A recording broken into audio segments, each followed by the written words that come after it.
To in-game live here on SportsGrid. It's our World Cup coverage special. Thanks so much for tuning in. I'm Craig Mish, and we will have Joe Raineri along here as well. For the next hour, we will keep you updated on these knockout games that, of course, will commence today and finish up tomorrow, and then naturally we get into the next round of games. But they have just begun both games, of course, in New York. We've got Ecuador taking on Mexico. That is the first game of the two that has just, or Germany, excuse me, that has just began.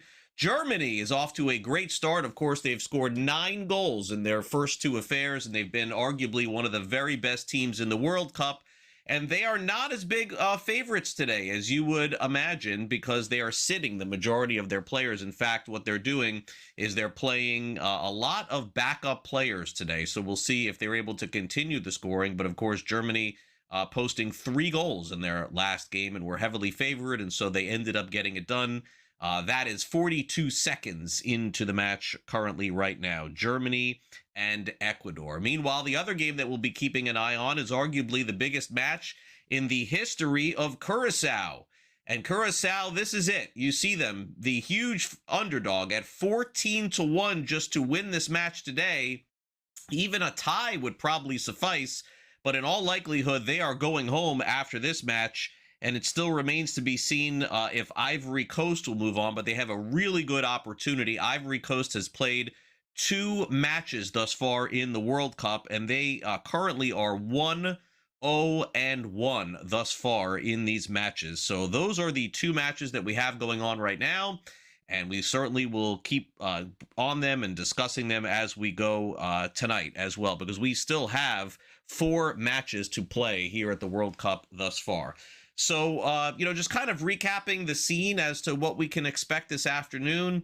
Yesterday and last night, if you were watching some of the World Cup matches, the first halves in both games went under the total.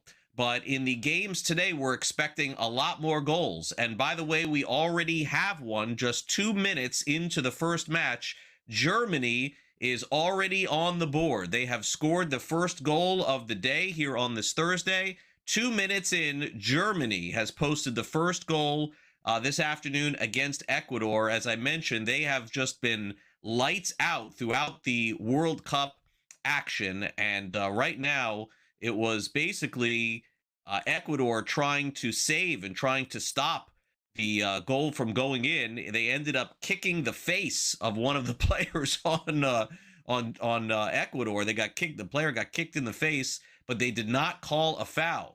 And so right now they are going bananas at the Meadowlands, just trying to say what happened there and why didn't they get one. In fact, they're bringing in the rules analyst to talk about it because this player is still down on the pitch, and the referees are basically doing all they can to keep the peace at this point.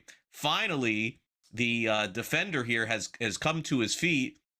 And he's pleading right now to. Oh, in fact, they called another foul here. So look, there's some real fireworks starting off already in this match between Germany and Ecuador as we get off to this real interesting start. As you can see there, Germany went into this match minus 175, as we're showing those on your screen right now. But naturally, at this point, you're not getting anywhere near minus 175. I'm going to guess, and during the break, I'll take a look at it, but it's probably minus 250 or minus 300, I would say, at least for Germany today. So Ecuador certainly up against it. They absolutely have to have a win today. Most feel that they have almost no chance to do it, even with the backups playing, because Germany has just been so superior throughout the contest, but remains to be seen. And without a doubt, if Germany is able to win today, that would put them at 3-0, and I believe they've already clinched first in their group. So it would be a really, really big deal if they were able to, certainly move on from there. As far as the current odds that we see for the World Cup, and this is to win it all, not just to get out of the group stage, but to win at all. We have Spain at plus 460, France at plus 460, England at plus 650, Brazil coming off their win at 8-1, and then you have Portugal, Argentina at 10-1, Germany 13-1. Those odds are going to move up a little bit more. Netherlands and Belgium and Norway. So that's where we stand right now. Germany in Group E has already amassed 9 points. That is the most over anybody in their group right now. Ivory Coast stands at second with 4 points. Tonight, we're going to have the match that everyone will be focused on, but it's very similar to this Germany-Ecuador showdown because Team USA has already moved their way into the next stage. But as it stands right now, they're minus 125. This is the shortest odds that they've had in any match. We'll have our in-game live coverage of this one tonight. They're minus 125. Turkey is plus 290 to win their match today, and plus 310, which is the popular pick, it seems to be online to get the draw. Turkey has been okay, but certainly they're at the bottom right now of the standings, as you see that USA is in first with the 2-0 record, followed by Australia and Paraguay. Both of those teams still have an opportunity to move on, but in all likelihood, only one will. And then Turkey absolutely has to have a win today, and they are going to still need a lot more help in order to advance in the Group D standings right now over at the World Cup. But as I mentioned, we're 6 minutes in the game between Ecuador and Germany has already posted its first goal. Now they can try and start playing some defense the rest of the way, which is what a lot of the teams are doing and the countries are doing right now at the World Cup. Once they go on top, that's pretty much been it. As far as Ivory Coast and Curacao is concerned, for the moment, there is no score in that game. We're at the 7-minute mark in the first half, and there's been a couple of saves in this one. Ivory Coast has been pretty active in this one, but Curaçao's done a good job, at least, of keeping them out of the net. That is for the time being. But for the most part, what you would expect are two high-scoring World Cup games today to start the day. I know yesterday it didn't seem like that, but in case you missed it last night, 3-0 Mexico was the final. So as I mentioned, Ivory Coast being aggressive, and their aggressiveness has paid off.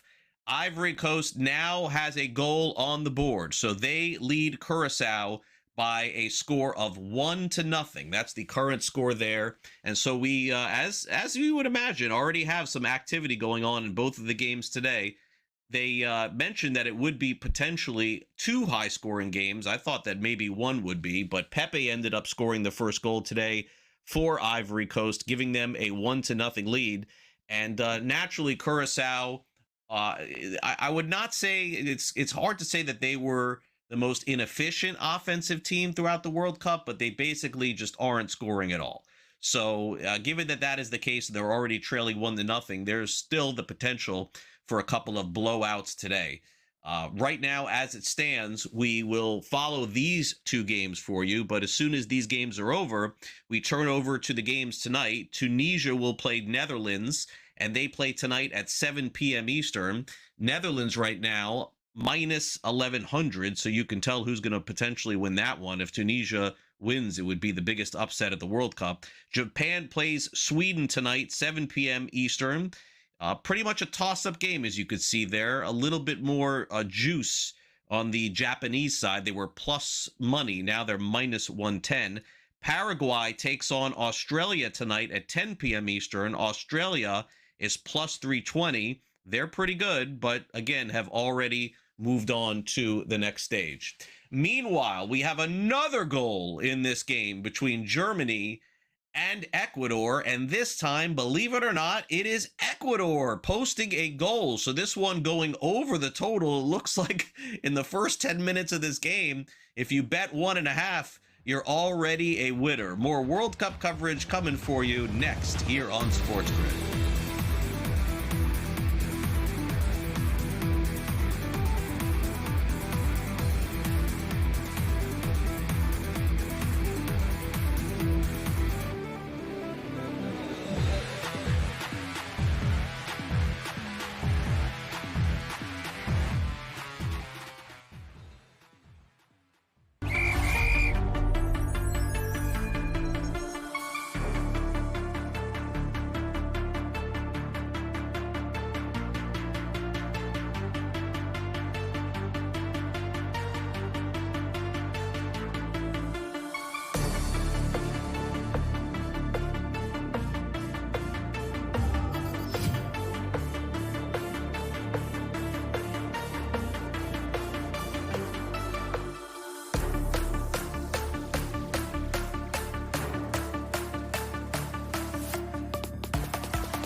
welcome back in-game live game day here on the Sports Grid Network. A very happy Thursday to you now. Joe Raineri alongside Craig Mish. And boy, Craig and I were just doing this not a couple of, it feels like, within the last 24 hours, Craig, and we didn't have nearly the kind of scoring in the World Cup in those games last night like we already have in the first 10 minutes, 11 minutes of both of these World Cup games in Group E today. So at least if you were looking for unders, I don't know that we're getting any unders in these two games, but so far so good. 1-1.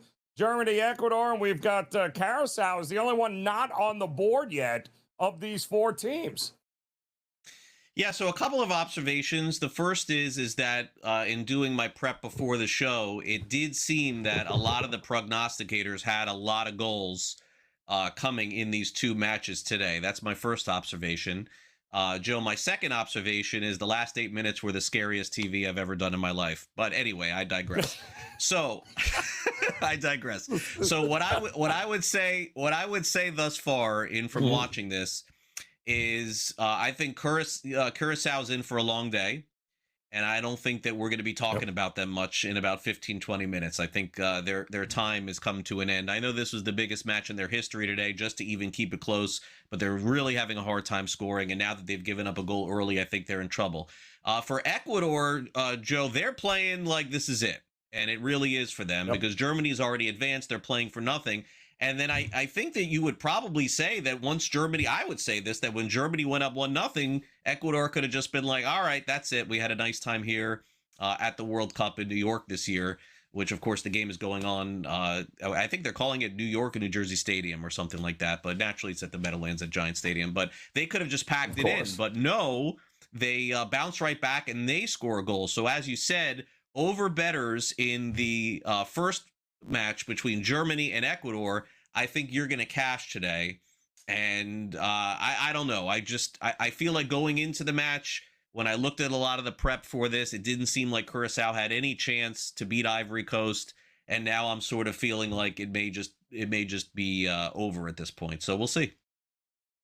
Well, we talked about this a lot last night, too, is, these teams with nothing to play for, right? Germany's already locked up the group, so they already know they're on their way to the knockout round. We see the same thing coming up, of course, with Team USA later tonight in their game against Turkey with nothing to play for. And the odds showed it, Greg. Like, we're talking about teams, all things being equal. Germany should have been a $2, $3 favorite on any given day in this spot. But because there's not a lot to play for, you kind of don't know what you're looking at. But a quick goal here by both sides, 1-1. Where are we with the odds in here? Have we seen a ton of line movement one way or the other here in this? Yeah, I'm checking out the latest here, and I'm pull up, of course, any app. By the way, I'm not advertising for anyone, but it just so happens that I happen to be looking at the FanDuel app here, and when you look at some of the games at this point, the odds have shifted, I would say, very significantly in terms of Ivory Coast. So to give you the updated odds of all the matches that I've seen thus far. Now, again, I've seen massive shifts throughout the World Cup, but I haven't seen this one. Right now, if you think that Curacao has a shot, Joe, to win this one, in a single match, you can get plus 3,000 on Curacao to come back and win. Really? So they're plus 32.30. A tie is plus 13.20 on the FanDuel app, and Ivory Coast is just heavily favored. By the way, the odds, even with this being 1-1 in the Germany Ecuador match, haven't changed all that much. Germany is minus 139 to win, and Ecuador is plus 376. A tie is plus 334. So no shifting there, Joe. Not much shifting there in that one. You would have thought maybe with Germany getting the early goal, that shows that they're really in it to win it. But, I suppose not. I mean, maybe some love for Ecuador here as well. So this one's certainly in the balance. And I'm going to guess in the final 30 minutes of our program here, that's going to be the match that we'll be focused on. But unfortunately, the odds makers are telling us, like I said, that Curacao could be going home quick today. We are seeing totals too, right? I think it closed 2.5, maybe 3 there for Curacao and Ivory Coast. And Germany and Ecuador, I saw 2.5s a lot, but now I'm seeing what, 4.5s in a lot of spots there. 8, yeah, 4.5 now here. And yeah, you got a pretty, Germany's interested. Germany's not going to lay down for anybody. Don't forget, this was a team that also scored 7 goals in the opening match. So the offense is there. The biggest knock on them was, they're not all that good defensively here this year. And, well, okay, I'm still okay with an over at 4.5 in this point here, Greg. And it's still priced somewhat decently here. And I still think, listen, Curacao and Ivory Coast. Ivory Coast, I think, has got one. I had him for 2 goals today.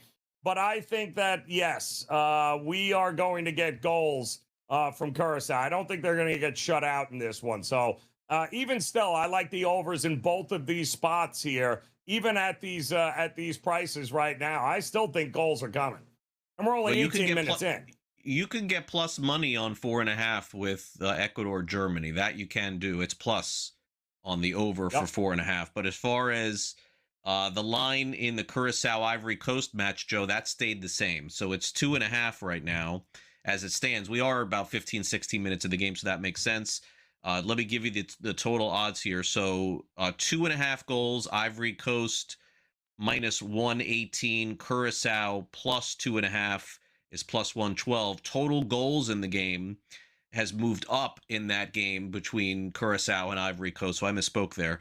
3.5 is the total goals there, Joe, in that one. The under, though, is plus 132. So that's where we stand in that game. So less goals, of course, expected to be in the other one. But I, like you, I would be on the over in that 1-0 match as opposed to the 1-0 in the other one. I'm not so sure that Germany, at this point, they've got their tie. They may just take that tie to the bank. They might just be good to go there, but I don't know if they're going to be allowed to here because it feels like Ecuador, what a response after that quick goal by Germany. We got much more to get to, though. More World Cup as in-game live game day continues.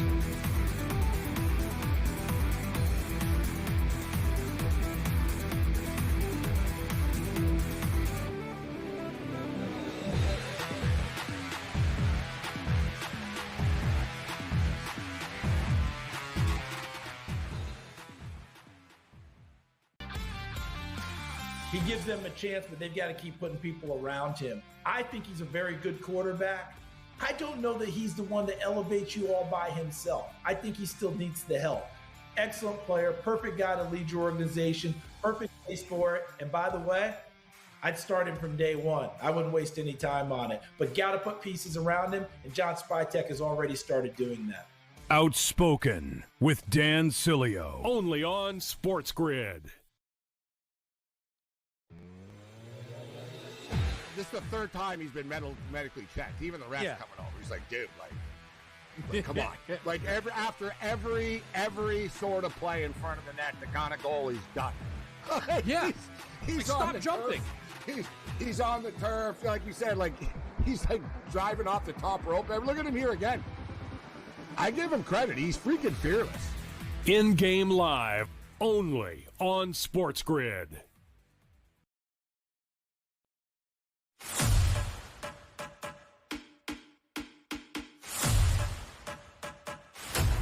Are you ready for el verano más futbolero de tu vida?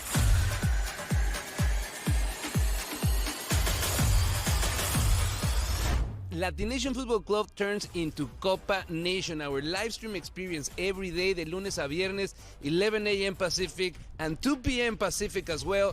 Checking in after the games. In that slot between games, we got you, my friend. We're going to have celebrities, legends of the game, content creators, and a bunch of our friends that are going to keep you entertained and informed, letting you know what's happening all across the 3 countries that are going to be experiencing this crazy, crazy football tournament. Don't miss it. Copa Nation right here on Latin Nation every day. Check it out.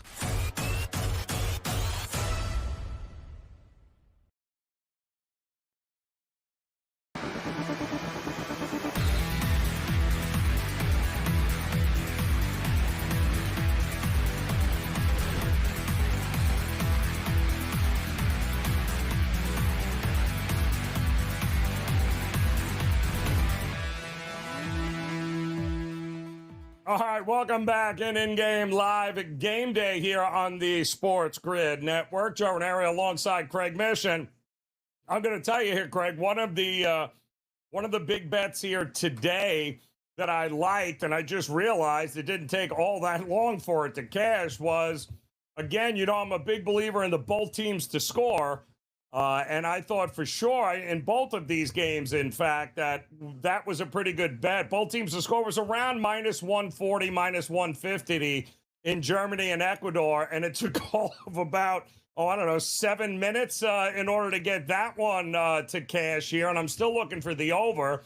But the same thing with Curacao and Ivory Coast, too. Also, another one, both teams to score. I don't think that's a bad bet across the slate here today, with some teams having something to play for, some teams with nothing to play for. But either way, I think we're getting some goals here across the board in these matches today.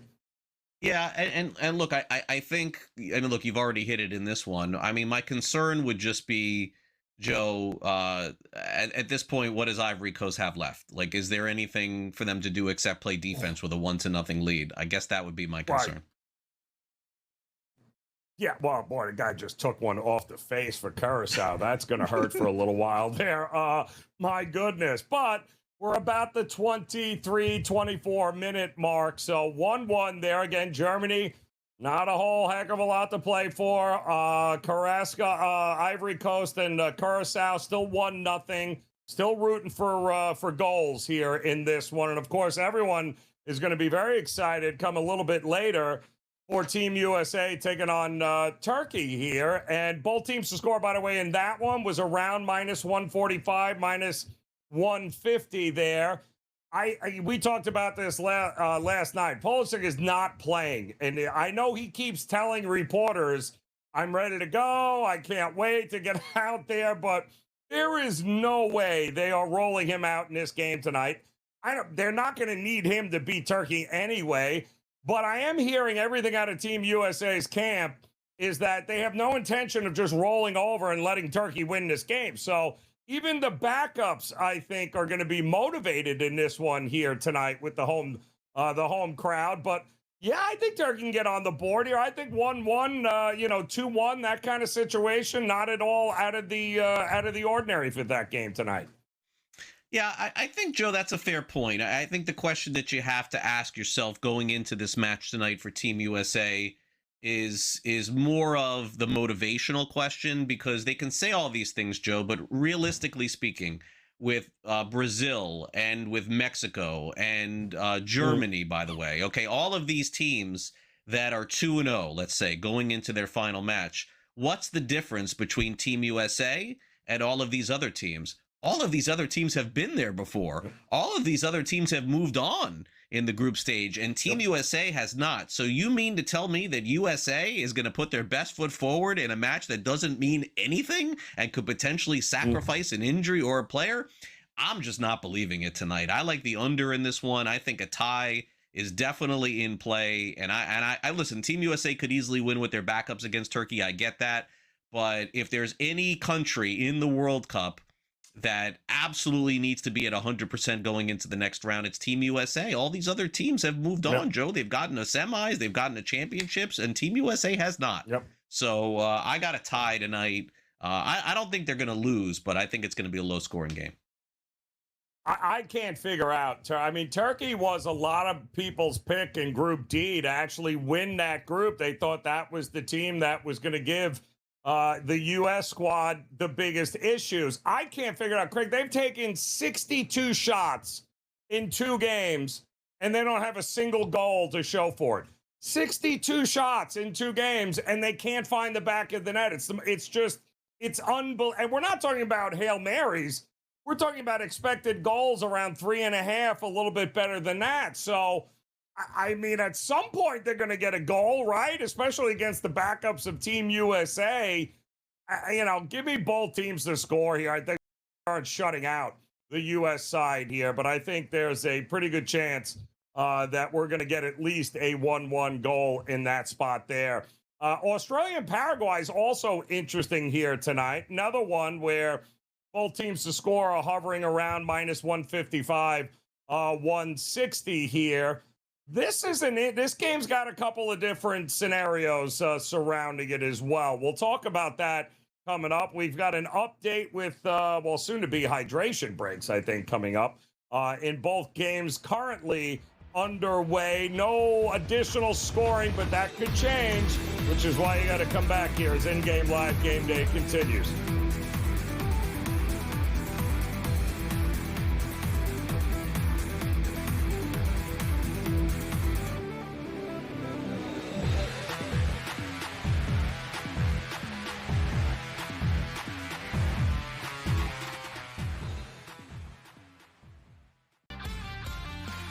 He gives them a chance, but they've got to keep putting people around him. I think he's a very good quarterback.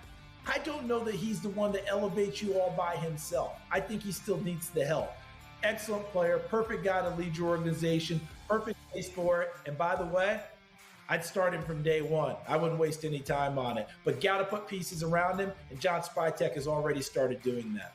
Outspoken with Dan Cilio. Only on SportsGrid. This is the third time he's been medically checked. Even the refs coming over. He's like, dude, like come on. Like after every sort of play in front of the net, the kind of goal he's done. Yeah. He's stop jumping. He's on the turf, like you said, like he's like driving off the top rope. Look at him here again. I give him credit. He's freaking fearless. In-game live, only on SportsGrid.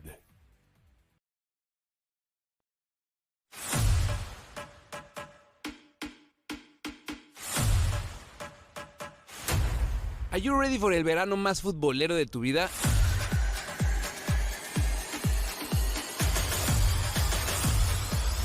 Latination Football Club turns into Copa Nation, our live stream experience every day, de lunes a viernes, 11 a.m. Pacific and 2 p.m. Pacific as well.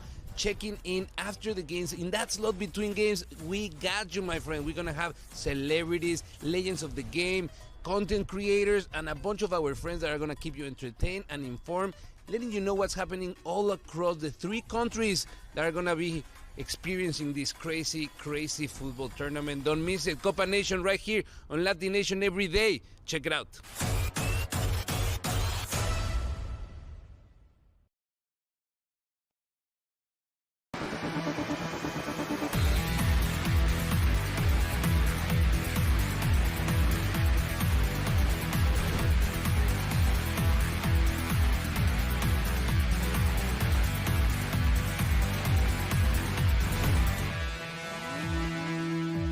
All right, welcome back In-Game Live Game Day here on the SportsGrid Network. I'm Joe Raineri. He is Craig Mish, and we have got World Cup action underway right now. The first 2 games of the day. These are, of course, the third games in the group stage here, and we've got the Ivory Coast here up 1-0 over Curacao, approaching just after the 30-minute mark. Ecuador and Germany knotted up at 1 apiece. Same. They're in the middle of a hydration break there. Team USA will be part of the 10 o'clock Eastern time games tonight, along with Australia and Paraguay. And the interesting thing here, Craig, about that we were talking, Paraguay and Australia, is that they're in the same Group D as Team USA. Team USA's already locked it up. They're already won the group. Turkey can't win anything. But these two, if they both tie, if this game ends in a draw, well, then that's good. That works for both of them. They almost guarantee themselves the opportunity to advance here to the knockout. So really, it's going to be interesting at 10 o'clock tonight here to see how much effort we get offensively, how many chances do we get with 2 teams that just tie, and you're good to go. You advance, right? Now, you don't have to win. You just have to tie, which is kind of crazy to think about. Yeah, it sounds like it's just a battle for second place. Team USA is going to finish first, and then either Australia or Paraguay is going to finish second, and then Turkey is going to go home. And so it's just a matter of, but look, every game is bettable, Joe, as you mentioned. I mean, you certainly can bet both teams to score, or you can bet a total here. But as far as motivation here, unfortunately, I mean, that's the thing that the World Cup kind of put themselves into here by adding all these additional matches and adding all these additional teams. I don't think that they anticipated so many meaningless games. But the good news for them is that it really doesn't matter because the ratings are going bananas. And as you can see at the games today, Joe, and I'm watching the one in New York, it's completely filled. And I'm sure it's $500 to $1,000 a ticket. So the World Cup is going to drive people no matter what. But yeah, the matches are sort of irrelevant from an advancing point of view. But yeah, 31 minutes in, we've sort of quieted down some of the scoring. Ecuador and Germany are tied at 1. And I think it's not being bold, making a bold prediction today that I don't think Curacao is going to score, Joe. They've only scored 1 goal throughout the whole tournament, and that was in a meaningless garbage time when Germany beat them 7-1. So listen, any country who's gotten to the World Cup, it's a huge accomplishment. We talked about Haiti on the show yesterday, and there are some others as well. But there's just some countries that are just far overmatched, and it feels like Curacao is one of those. Yeah, they are. And Ivory Coast has actually got a ton of depth on this team, which would lead me to believe that they are likely not done scoring, especially in the second half here, because they've got a ton of guys here. And they've had a pretty good World Cup here so far. But Curacao, we said it last night, there are levels to this here. And, teams like Curacao are not on that level. Teams like Tunisia coming up playing Netherlands later today, the next set of games. Yeah, has not been a great World Cup for them. They lost, 5-1 to start against Sweden, and then they fired their coach. Then they lost 4-0 to Japan. Again, levels to this, right? I mean, happy to be here, but that's another game. Netherlands with nothing to play for. Tunisia's already on the, they've already got their plane tickets ready to go, much like Turkey. So I would say that, I wouldn't expect a whole lot of great things out of them because with their being levels, Craig, those that really probably have their suitcase packed and can't wait to get out of here. Yeah, at this point, you're right. I mean, Tunisia, they've tied in both matches that they've played, but they have no points, so that's -8 in Group F. As it stands right now, the Group F standings, Netherlands has 4, Japan has 4, Sweden has 3, and Tunisia has 0. So they're going to need like some sort of miracle. If they lose tonight, Joe, as you mentioned, they're out. If they have a draw, they're out. But their goal difference is just so bad that it just doesn't, because of these blowout losses, that even with a win, it just seems almost impossible. And that's different for this World Cup because everybody with a win, it seems like, is moving on to the second stage. Tunisia could be the one squad that does not. It's kind of head scratching. And then you've got the teams that have already advanced that are playing, right? A lot of these games here today where you have one side has already punched their ticket to the knockout. The other side is pretty much going, you're going home here, but that is not necessarily the case with Sweden and Japan, 2 teams in that group. With Tunisia, though, like you said, Sweden can score, and Sweden doesn't play a lot of unders. Neither does Japan. I mean, if you looked at the goal differential with them alone in the group stage, but just the scores that they've had, over 2.5, call me crazy, Greg. I don't think Sweden or Japan are going to lay it out there to try to play defense in a game that means little to nothing. So if I can get over 2.5 at a reasonable price, I think that's, 2 teams, again, with nothing. They're already advancing. That means a little less defense to me, though, in the long run. Yeah, it would seem that Sweden maybe with a little bit more to play for. If Sweden wins tonight, then they could end up winning the group by jumping Japan. Japan, of course, if they win, they guarantee that they would get it. And so there is some math, Joe, that says here that if Sweden was to lose and they were to get blown out, like let's say, which probably won't happen, but 4-1, 5-1, something like that, then all of a sudden the differential could potentially come in and knock them out of the next round. So it's a very minuscule chance of that. It would have to require a massive blowout and some other things happening. But for them to just keep it safe, like a 2-1 loss, Joe, you're right. Then Sweden would just finish behind Japan. They would finish behind Netherlands, and they would move on to the next stage. Tunisia, no chance, as we talked about. Yep. Right. And then, well, let's say, there are some strategies as far as who are they going to play in the knockout stage. Do I want to win this? Is it okay if we lose it? Do we feel we have a better matchup. If things hold true the way they are right now, it looks like Ivory Coast, who's up 1-0 right now with about 37 minutes in, they're looking at Brazil on that side. That might be the side that they're going to end up with. So, congratulations, Ivory Coast. Here's Brazil for you now to handle business there. Ironically enough, we were laughing yesterday. Last night, we covered the South Korea and South Africa match, and we could not believe the lack of effort on South Korea and just how much energy that South Africa brought to the table. And they had to win, and all South, all South they had to do was tie, and they were going to be in, but they end up losing outright. And Canada losing yesterday. Well, now, as it works out, sometimes losing isn't a terrible thing because Canada gets to play South Africa now in the knockout round.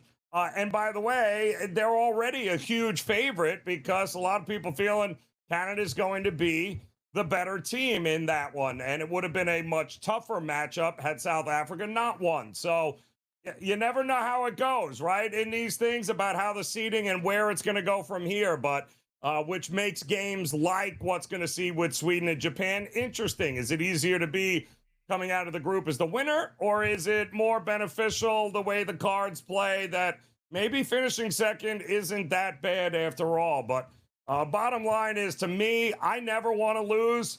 And if I'm Team USA, I don't care that I won the group. I don't want to take a step backwards. And that is what you have to worry about in some of these spots with these inexperienced teams like you mentioned.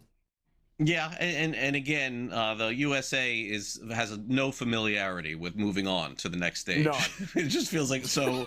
I just think that of all the teams involved tonight, maybe they'll surprise us and there'll be motivation for some of the reserves. But I think they got to play this extremely carefully. But the other flip side is you want some momentum and you don't want to get blown out or lose 3-0 or 5-0. But I think, as we talked about, my shot in the dark here will be plus 300 on the tie.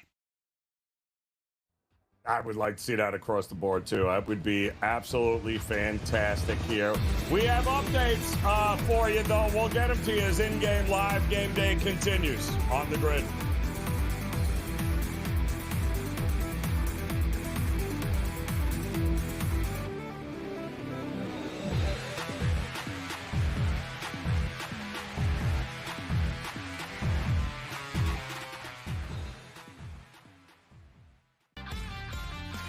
He gives them a chance, but they've got to keep putting people around him. I think he's a very good quarterback. I don't know that he's the one that elevates you all by himself. I think he still needs the help. Excellent player, perfect guy to lead your organization, perfect place for it. And by the way, I'd start him from day one. I wouldn't waste any time on it. But got to put pieces around him, and John Spytek has already started doing that. Outspoken with Dan Cilio, only on SportsGrid.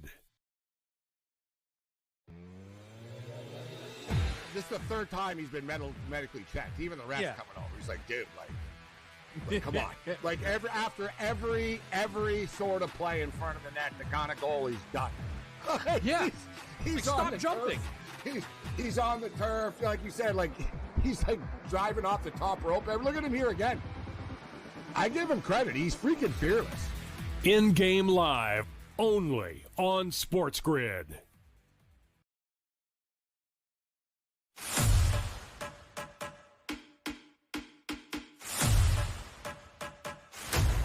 Are you ready for el verano más futbolero de tu vida?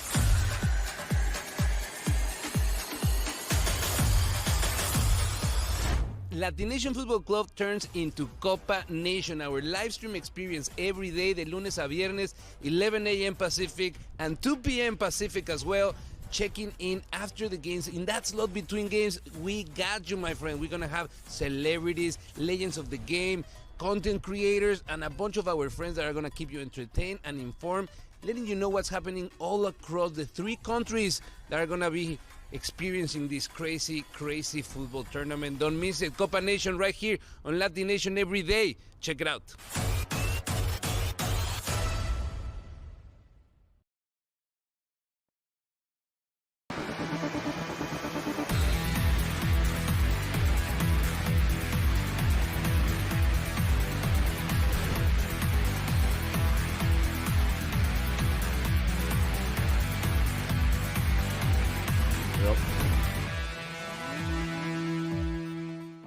welcome back in Game Live Game Day here on the Sports Grid Network as we've got the opening matches here today, round 3 of the group stage. Curacao right now still looking to get on the board. Ivory Coast with an early goal, 1-0 still as we're approaching the 43-minute mark there. Almost at the break, but like we saw last night, anything is possible in the second half, and fireworks early in Germany and Ecuador there, Craig, but that's it. That we've had 1 goal apiece there from the early going, but also about 43 minutes in, and we've seen no more scoring since. As the total started to come down a little bit more, it was up to what, 4.5 there in the game, and I'm thinking as we're approaching a little extra time, I'm going to imagine that maybe everything has settled down here a little bit. Yeah, we can take a look at that while we're live here. We'll just take a quick look here at World Cup games.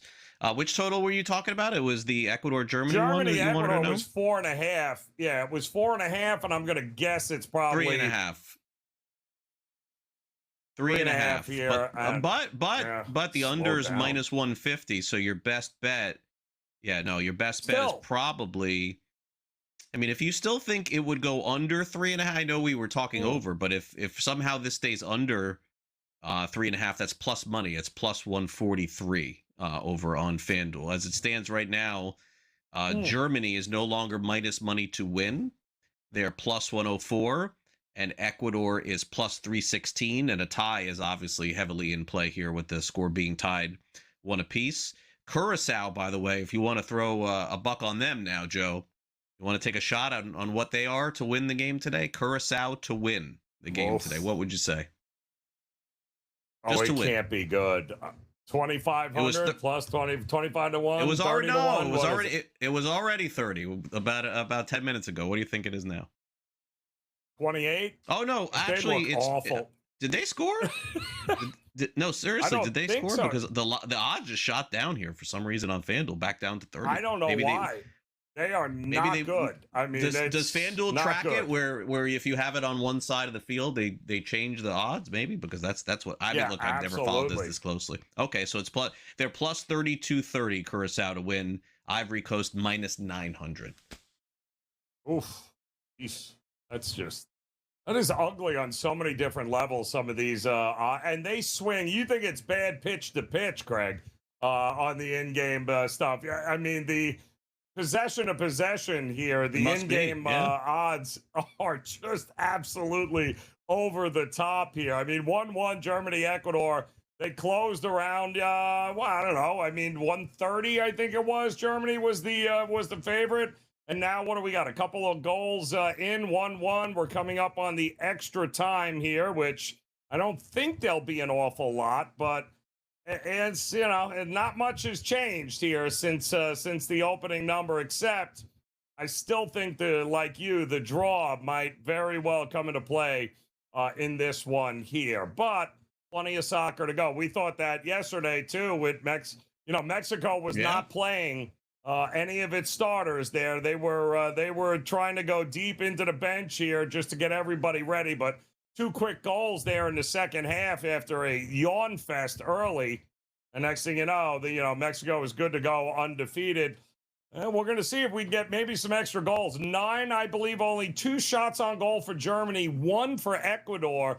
3 total shots, and we got 2 goals. That's not a bad percentage there, Craig.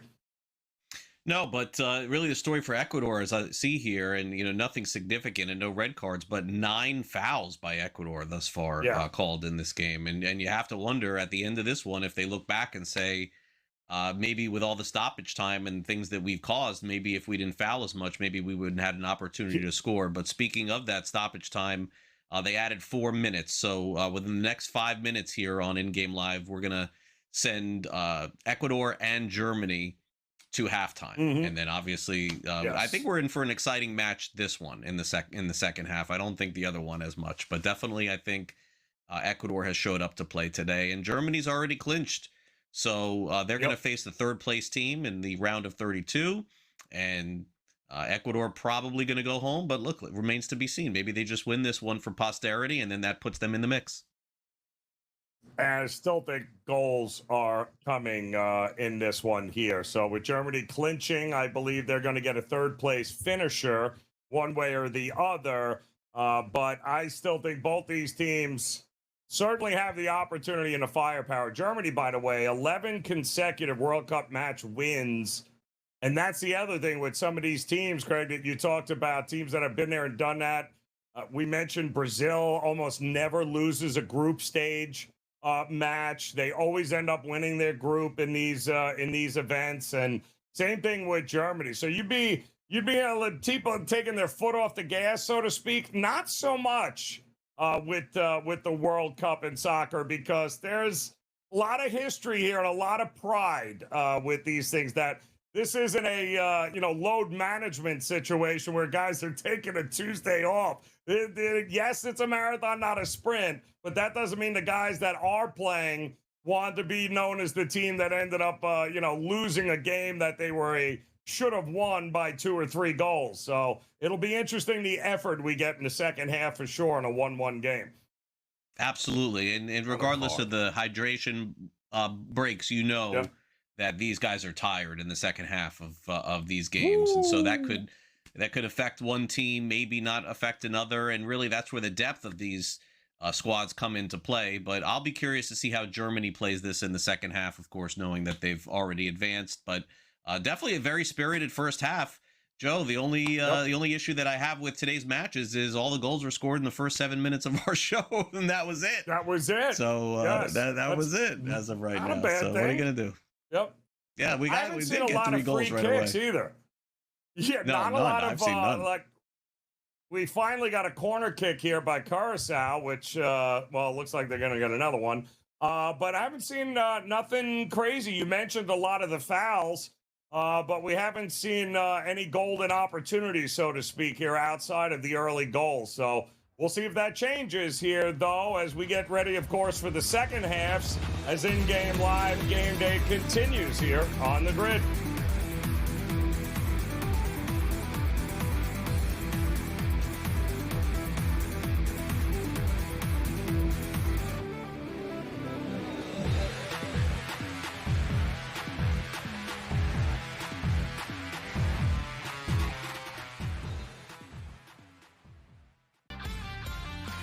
He gives them a chance, but they've got to keep putting people around him. I think he's a very good quarterback.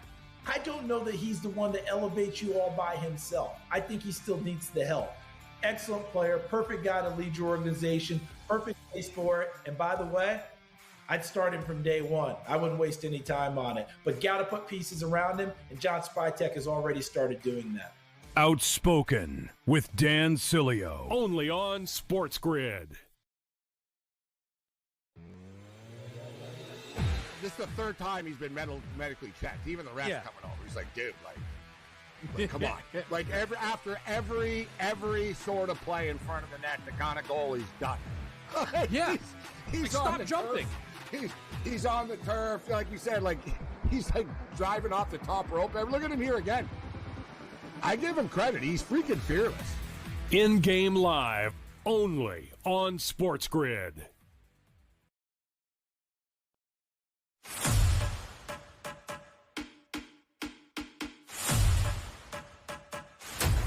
Are you ready for el verano más futbolero de tu vida?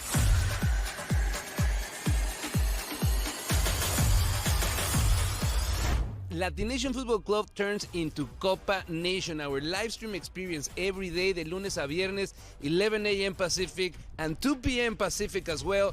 Checking in after the games. In that slot between games, we got you, my friend. We're going to have celebrities, legends of the game, content creators, and a bunch of our friends that are going to keep you entertained and informed, letting you know what's happening all across the 3 countries that are going to be experiencing this crazy, crazy football tournament. Don't miss it. Copa Nation right here on Latin Nation every day. Check it out.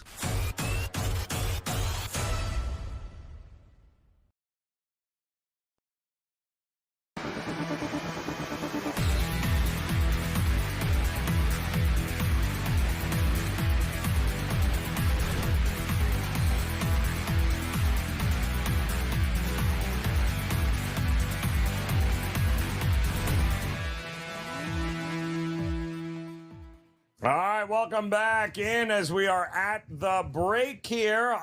Both matches here at the World Cup, both Germany and Ecuador knotted up at 1 apiece as they are at the break. Ivory Coast up 1-0 over Curacao, also at the break. Very exciting first 7 minutes, and then not a whole lot going on after that there, Craig, and that's kind of where we stand. I'm still holding out hope for goals with Germany and Ecuador. I still think those two offenses, little to lose here for Germany, obviously, since they've already wrapped up the group. But I do think if Ecuador scores next and early here in the second half, we got a pretty good chance of getting up and over that 3.5.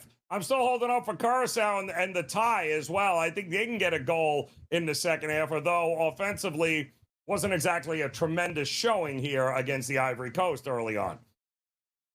Yeah, that's the only thing I would disagree with. I don't know. I mean, Curacao scored 1 goal in the World Cup, so I don't know. I'm not really optimistic that they could get on the board here in this one, but I suppose you never know, Joe, as things play themselves out. I think they're just simply going home.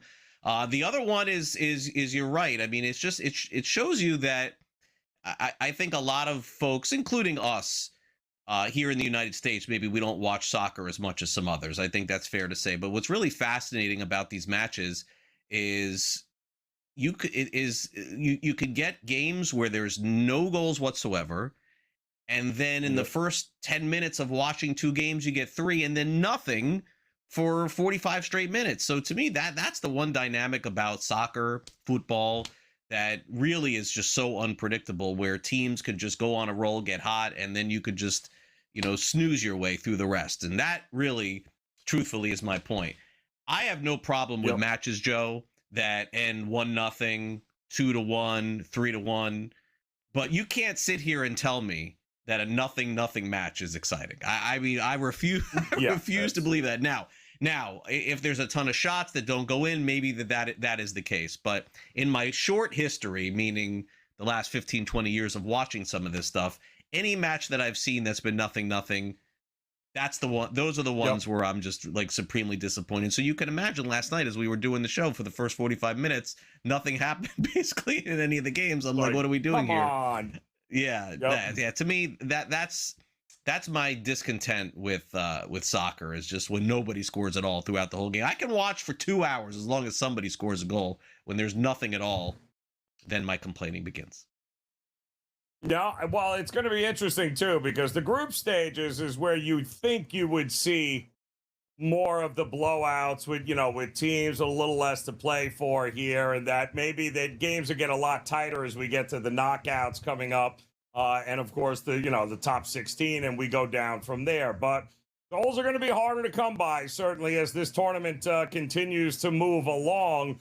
Up next, I think 7 o'clock here tonight. You've got we'll have Gabe Morency, of course. Kevin Walsh will take over. They'll get you ready for Sweden, Japan, and then Netherlands and Tunisia. Tunisia, I think they have run out of people to fire, so there might not be a win or lose here. I don't think. Probably they are a 20-1, 25-1 underdog against even the Netherlands, who have nothing to play for. They're going to be hard pressed for me to get Tunisia. I think they're going to show up here tonight, but I do think Sweden and Japan might be the highest scoring game of the night here, though. Could Craig. be. Yeah, I like Netherlands minus a couple of goals and a half. I think Netherlands blows out Tunisia. They've shown nothing thus far, and as you mentioned, when you fire a coach, it's really hard to get motivated, I think, for the rest. So give me Netherlands minus a couple of goals there. I think that's the way to play. And I kind of like your idea on the other one in terms of the over. I think that there's a possibility of that. But as far as the games are concerned, as we leave you here, I don't believe Curacao is going to score, so I'm under in on the goals. And listen, I really have no opinion in this other match that we're watching here with Germany and Ecuador, because I think Ecuador may have a shot. They've hung in there. Yeah, they are feisty, that's for sure. And Germany's got to be careful. Again, 11 straight World Cup wins here. Don't want to put that in jeopardy either. But Team USA will be your last game tonight against Turkey, Australia, and Paraguay at the same time. I like both teams to score in both of those matches here. I think it's going to be an awful lot of fun to see how it plays out. Again, Team USA has already clinched the group. They are moving on. And Turkey, with 62 shots in 2 games and no goals to show for it, they're going to be a little itching. So on behalf of Craig Mish, I'm Joe Raineri. Enjoy the rest of the games. We'll see you again here on In Game Live.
Welcome to another edition of the Craig Carton Show. Great to have you here today on a very special Thursday morning program. Tyrone Johnson here as always. Good morning, Tyrone. How you doing today, pal? Good morning. The sun is shining. It's a beautiful day. A beautiful day. Yes, it is. Matter of fact, a beautiful day in Minnesota today as well, as the trade nobody saw coming.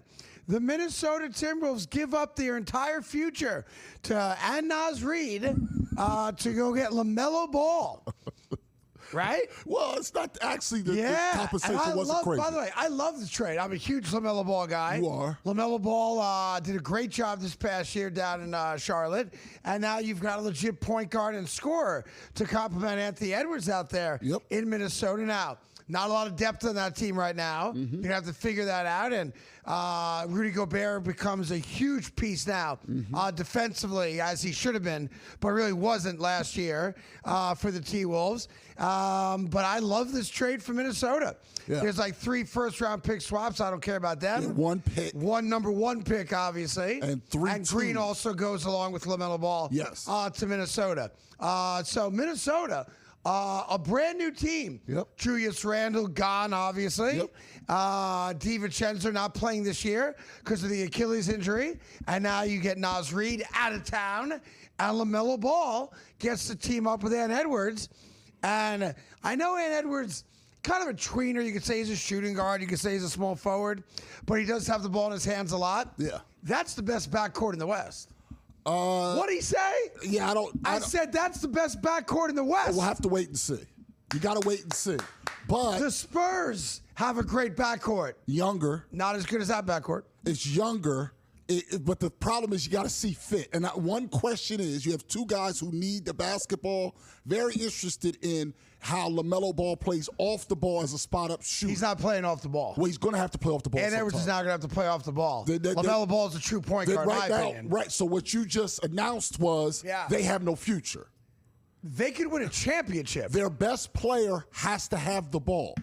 And he's you just said that he's not going to have the ball. When LaMelo decides to give him the ball. Therefore, yes. Craig Carton just announced the Timberwolves have no future. I didn't say that. Did I say that, Ethan? I don't think I said those words. That's what you said. If they play it correctly and Melo moves better at times without the ball, and he has been a plus 3-point shooter and makes the open looks because Ant-Man gets doubled, then absolutely they can grow and win a championship. But if the ball's going to be Melo, well, it can't be that. Loss. I agree with you on that. It can't be what he did a lot in Charlotte, which was, it's all about me. I'm going Harlem Globetrotters, had one tour kind of basketball. It's going to be fast-paced. LaMelo gets the ball up the court. Look to dish to Ant first. Create your own shot second. That could be a very dangerous backcourt in Minnesota. Again, not a lot of depth.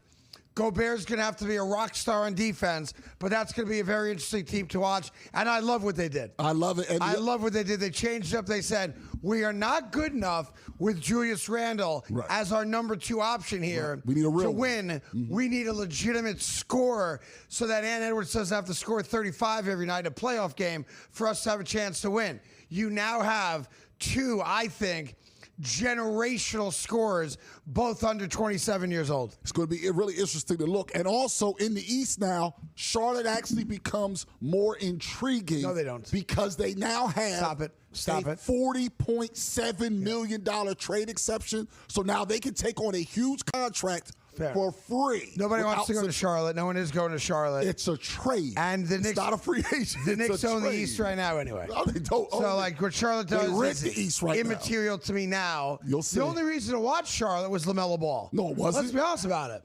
Who did you watch Hornet games for? was great last year. My nipple. Your nipple, it's a nipple, right? Knipple is dead nice. I think he's a great basketball player. Don't you do that. Don't you do that. You could have made an argument he should have been Rookie of the Year instead of Cooper Flag. Right, he played great. He had a great rookie season. Yeah, so don't hate. But I went there to watch LaMelo Ball play. And Brandon Miller was a 20-point scorer on the wing. Because I like the vinegar in the barbecue. Brandon Miller was a 20-point scorer on the wing. I'm honestly not worried about Brandon Miller. I don't care about him. Dead nice. I don't care about him. Pause. I don't care about Brandon Miller. Why not? Because I don't. He's a good player. If I was going to buy a ticket last year to watch Charlotte play, I was buying a ticket to watch one dude play. Not Connie Knipple, not Miller. Is a better player. I was going there to watch LaMelo Ball play. He's box office attraction. We'll see. He's the guy you buy a ticket. We'll see. As a basketball fan, I respect what Knipple did. He had a great rookie season. Yeah. Not a good one, a great one. That's right. Miller, great complimentary scorer off the wing. 20-point scorer. Again, I'm with you on that. A young player. He's only a year 3. But I don't buy a ticket to go watch those two dudes play. I do buy a ticket and spend my hard-earned money, and I don't have much of it, watching LaMelo Ball play basketball. He's a special player, and he's an artist on the court. He's like a current day version, of Curly Neal. I pay money to watch that guy dribble a basketball. Yeah, Curly Neal, he's the ball guy with the Globetrotters. Yeah, I know. Yeah, the greatest Globetrotter of all time, of course, is Meadowlark Lemon. Yes. Who's also one of my favorite basketball players of all time, and rightfully so, in the Hall of Fame before LeBron James. That should be noted as well. Of course. Yeah, guy never played a single game in the NBA, in the Hall of Fame, ahead of LeBron James. Why? Better scorer, better defensively, better handles. Born 40 years before him. What do you mean? Born 50 years before And a better him. shooter than LeBron as well. This is ridiculous Facts. here. Facts. You know what? to turn this into anti-LeBron with all this NBA greatness that's happening this morning. No. There is a big question mark, though, about LaMelo Ball that's going to matter. Defense. No, that I truly believe because he's long, he can learn to do. Good. It's his off-field maturity and his driving. He gets in stupid trouble. But he didn't go to Georgia, did he? No, he doesn't drive fast. He drives poorly. He drives into other cars and into other people. And That's Minnesota, it's quite cold. In all seriousness, he's going from a team where they got into the play-in last year, and that was a big which is claim. awesome. Right.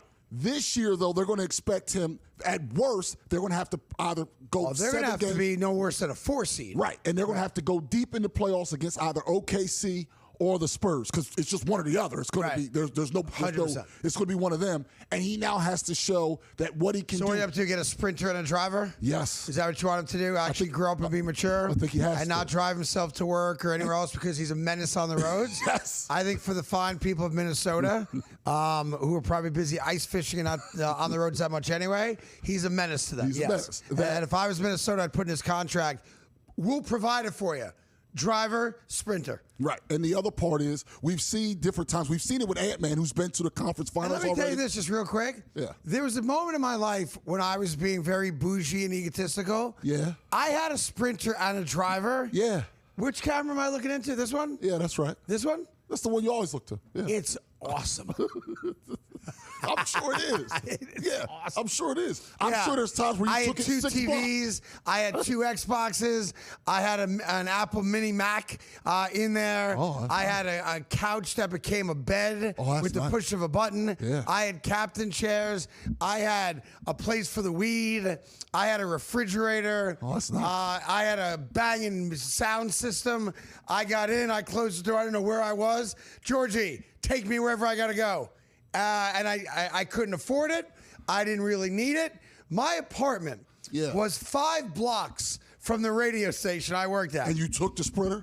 You're damn right I took the Sprinter. Is that the shortest drive? I'm a big celebrity in New York City. I might get bothered on the streets in New York City. 5 blocks. And I missed that Sprinter.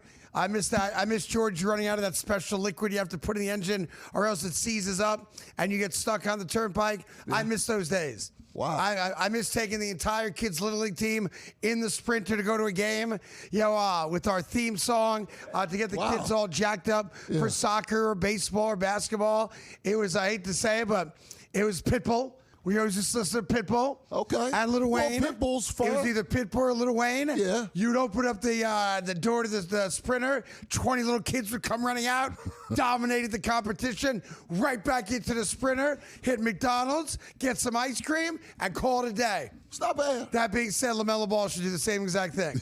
Sprinter, driver, no kids. No kids. Grown women, though. Bitches. Grown women. That's exactly you gotta right. fill it with them hoes. That's exactly fill right. Fill that van up with them hoes. We got 20 seconds here. Yeah. All right, so let me just, we'll go to break. We have much more to do today. Baseball team yesterday committed 7 infield errors in one game.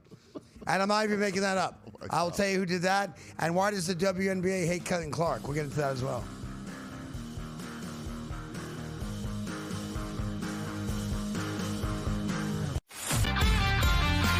He gives them a chance, but they've got to keep putting people around him. I think he's a very good quarterback.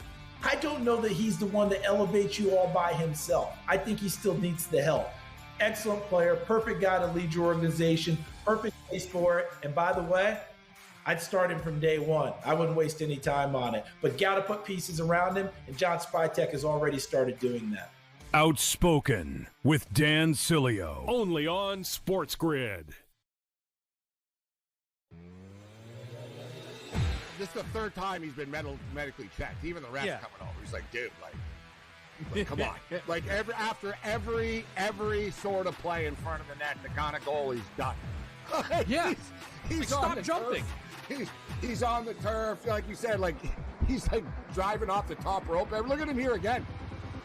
I give him credit. He's freaking fearless. In-game live, only on SportsGrid.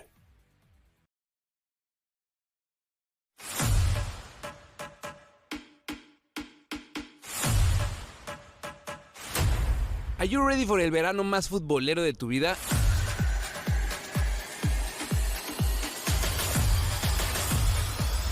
Latination Football Club turns into Copa Nation, our live stream experience every day, de lunes a viernes, 11 a.m. Pacific and 2 p.m. Pacific as well. Checking in after the games. In that slot between games, we got you, my friend. We're going to have celebrities, legends of the game, content creators, and a bunch of our friends that are going to keep you entertained and informed, letting you know what's happening all across the 3 countries that are going to be experiencing this crazy, crazy football tournament. Don't miss it. Copa Nation right here on Latin Nation every day. Check it out.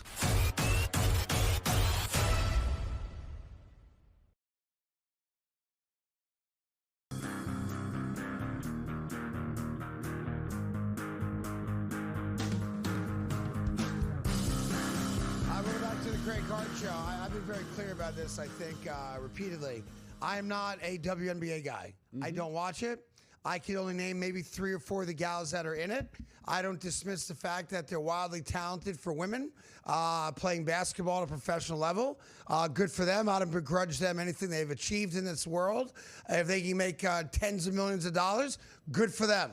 What I do begrudge, though, is killing the golden goose. And the WNBA has gone out of its way, and I don't quite understand why, to kill the golden goose and disrespect the one woman who may not be the greatest of all time, but certainly she's the most important women's basketball player of all time, because without Caitlin Clark, the WNBA is never talked about, still wallows in its own misery, loses hundreds of millions of dollars, and is a non-story for everybody. Along comes Caitlin Clark, all of a sudden a renewed interest in women playing basketball, and all they've done since Jump Street is to negatively impact her importance to their league and sport and try to minimize what she has done for all the women that play and want to play professional basketball. So this is not a conversation about is she the best or not, because I know you believe she's not, and I can't speak against it because I don't know. But I've heard the argument. Well, here's my problem. Well, we know that she wasn't MVP last year, for example. Again, yeah. I'm not going to argue. You're probably right. Yeah. But there's nobody more important than her in the history of professional women's basketball. She's the most famous player. And I can't understand why everyone just doesn't respect that. I'm not saying you have to kiss her ass. I'm not saying she's got to play 48 minutes tonight or whatever they play. I'm not saying that you got to give her every award because of her name.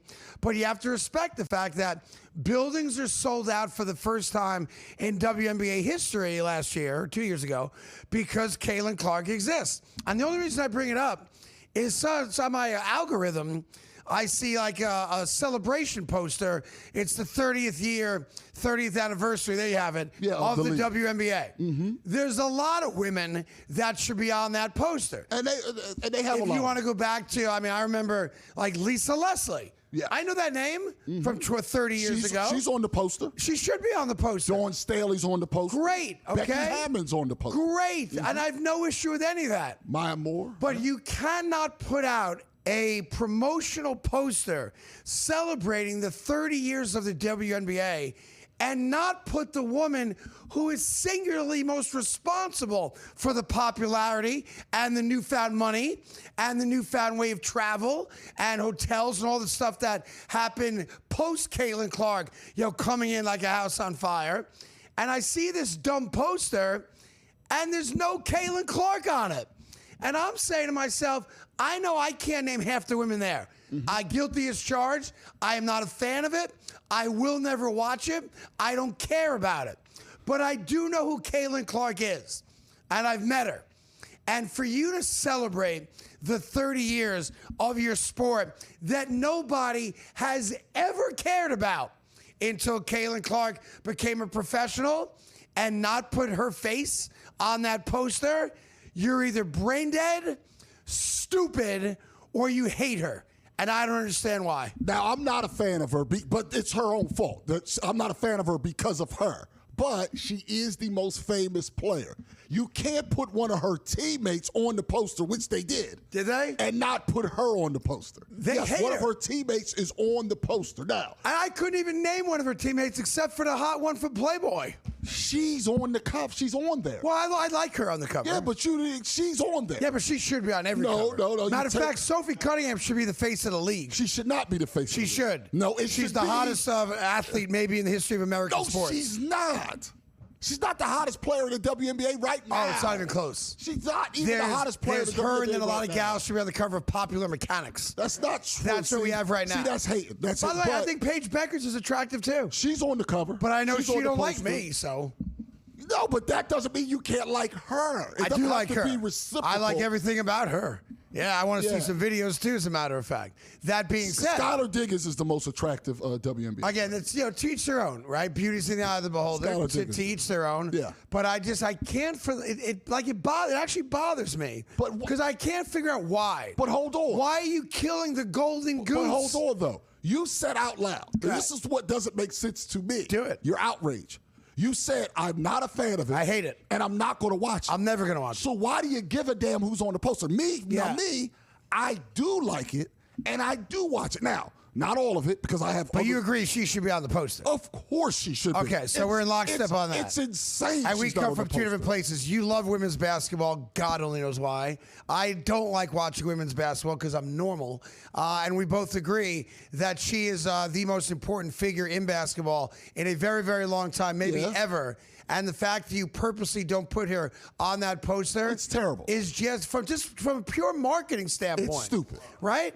It's just stupid. It's stupid. I completely agree. It'd be like, let me think. I'm trying to think of a good example. If I gave you like a marketing thing that we would all agree with, whether you like to do it or not, well, it would just be stupid. You'd be LeBron. You can't do the NBA today, and you did the last 30 years of the NBA and not include LeBron. Great. And there you don't go. like LeBron. I don't. But to not include LeBron in the last 30 years of the NBA would be ridiculous. It'd be absolutely ridiculous. It'd be like forgetting one of the key parts of your history. Right? He got to like 8 straight finals. Like you can't be part of it. Like he's in the finals every year. You asked a good question, and I'm struggling with the answer to your question because you don't care. Yeah, it's a great question, and I don't like to lie, so I'm not going to, and I'm struggling with my answer.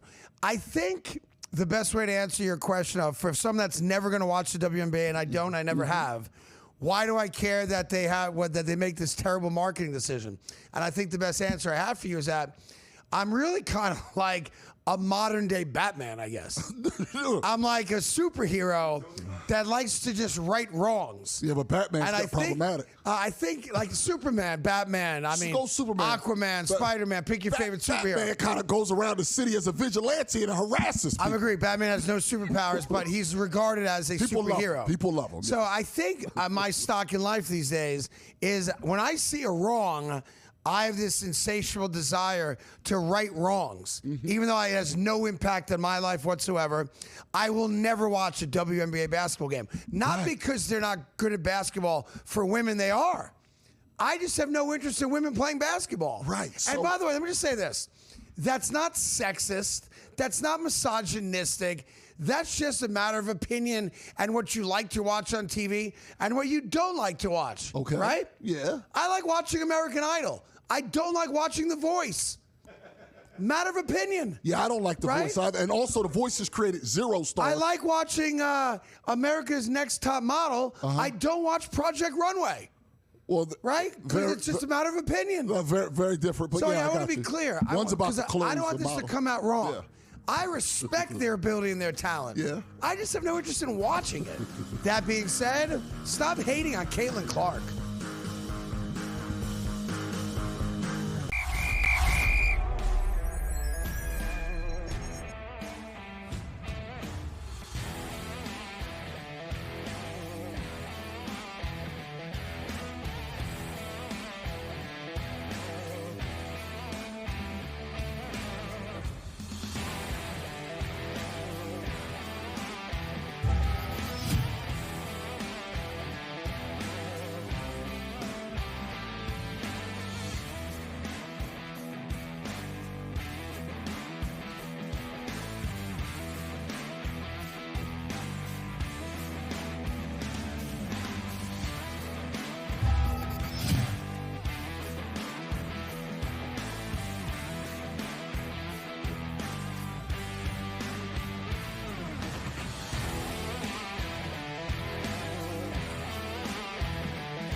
to the Craig Carton Show.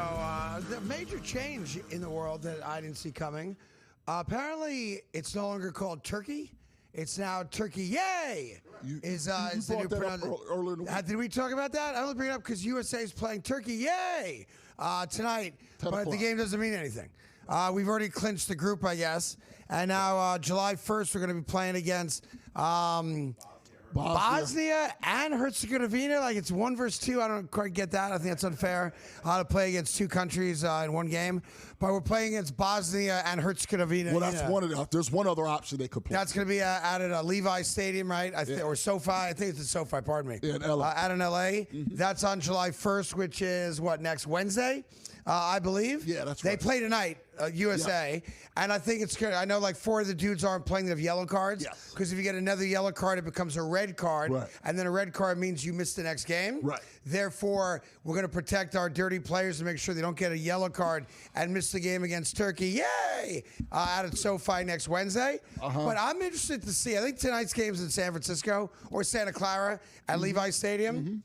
I'm actually really interested to see what the crowd is like. Because as we discussed a little bit yesterday, we suck as Americans when it comes to going to sporting events. Yes. The World Cup soccer fans, we talked about a little bit yesterday, it's a party. It's music. It's the hot girls with the painted on breasticles and the asses and all the vuvuzelas and all the things that come with soccer, right? That's right. I would hope that tonight, even though it's a meaningless game, and we've already advanced, and I'm sure we're going to play very cautious, so Paluchik doesn't get hurt, or Raineri doesn't get hurt, or Shep Messing doesn't get hurt.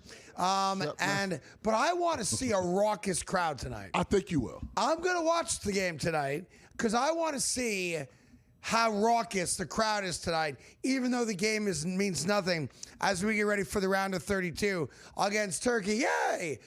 Next Wednesday. Well, they're playing Turkey Yay tonight. Like, I'm excited about it.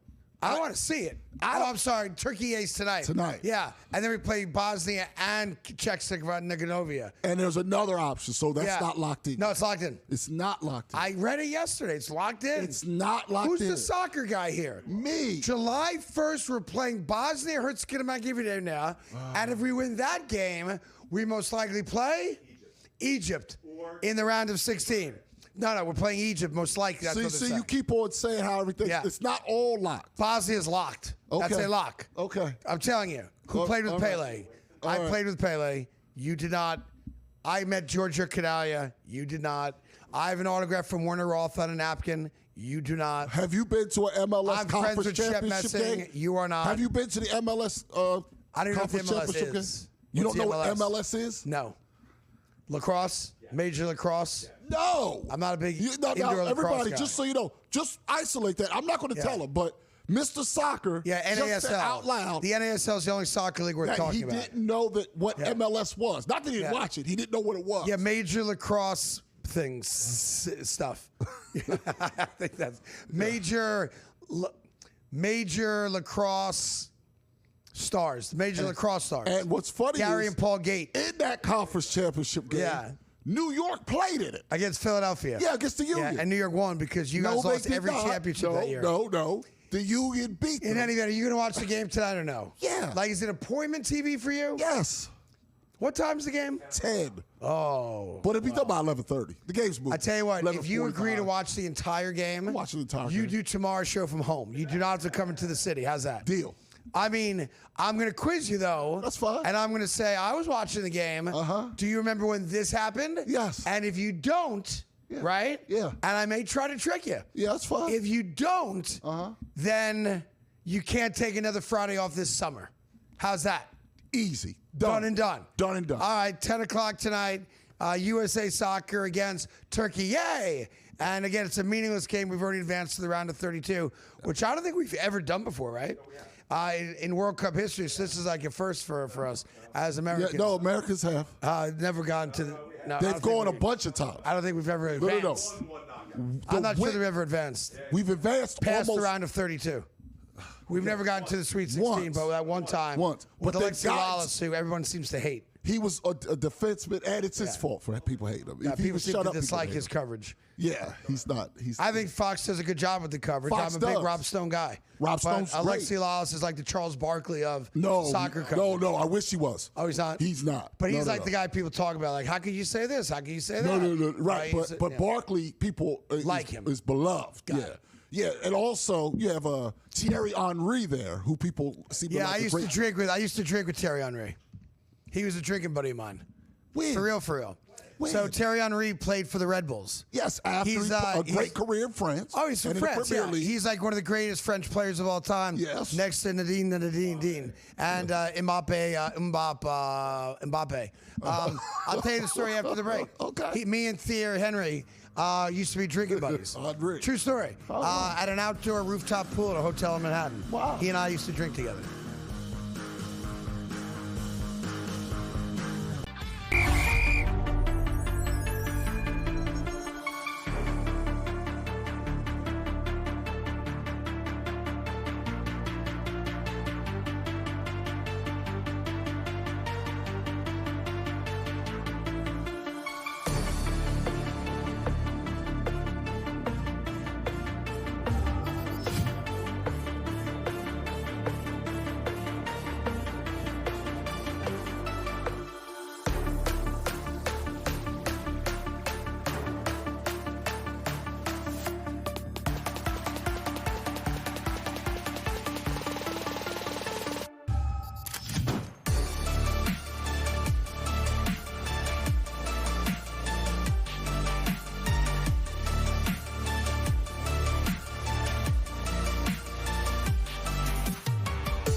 Welcome back. Just to finish the story about Thierry Henry, my drinking buddy. Way back in 2016, 2017. That sounds right. He had a drink that was called, believe it or not, the French 75. I see that. Which is vodka, sugar, lemon, and champagne. Some guys have it with gin. My recollection is he did it with vodka and then had Perrier on the side. But I don't like champagne. I'm not really a vodka guy, so it's really not a drink for me. But I can see it getting you messed up right quick. I'm having one of these this weekend. Try it. I'm going to have it with the But gin. you're going to do, you have to do the way Thierry Henry did when he and I were drinking buddies at a rooftop pool. Well, I have a you have gin. to wear you have to wear a banana hammock Well, I'm not as a doing bathing that. suit. No, I wear shorter He shorts. strutted around like, I know you Terry Henry and you got a flat, your six-pack abs and you're a rock star soccer player and all that. Yeah. But he would walk around in a purple banana hammock.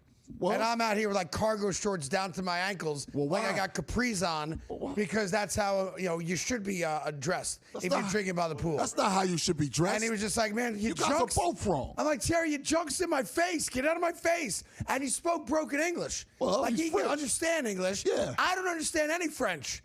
And it was a very weird relationship. But we used to meet at a I guess so. at a hotel rooftop pool. Why are you guys both dressed incorrect, though? What happened? At a pool, Yeah. I'm not pro what he was wearing. Yeah. But the cargo shorts are also wrong. Yeah, but I swim in them too. Why? I don't like bathing suits. I don't wear a bathing suit. Why I haven't worn a not? bathing suit since I was a child. You've owned homes with Yes, pools. I have never once been in a pool since I'm 10 years old in a bathing suit. Why? Because the athletic shorts I wear, I just jump in the pool with the shorts on. Hold on. Why do I have to change it to a bathing suit? And I don't like the webbing.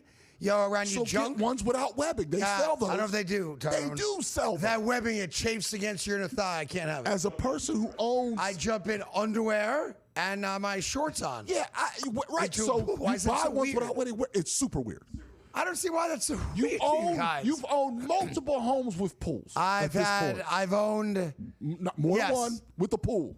Have I? Yeah. Yes. 2. Yes. Oh, right. Yes. It would be normal for you. Yeah. Your wife, does she have a bathing suit? Yeah, she doesn't really use the pool. But does But she she have, has a bathing suit, yes. do your kids have bathing My suits? kids wear bathing suits except for Lucky. Lucky is like me. He'll wear his basketball shorts right into the pool. Right. So you've rubbed off negatively on Lucky. I Sounds think like a great kid. I other frankly than think this. positively. No. Because he's the kid that doesn't try to conform to societal norms and is who he is and doesn't make any apologies for what he likes to do. Yeah, maybe in other And I have ways great it's good. appreciation for that. But now what's he also wear? To the Yeah. beach, he's wearing Shorts, sneakers? basketball shorts. He's wearing sneakers Now he's a slide guy, but if with socks on the beach?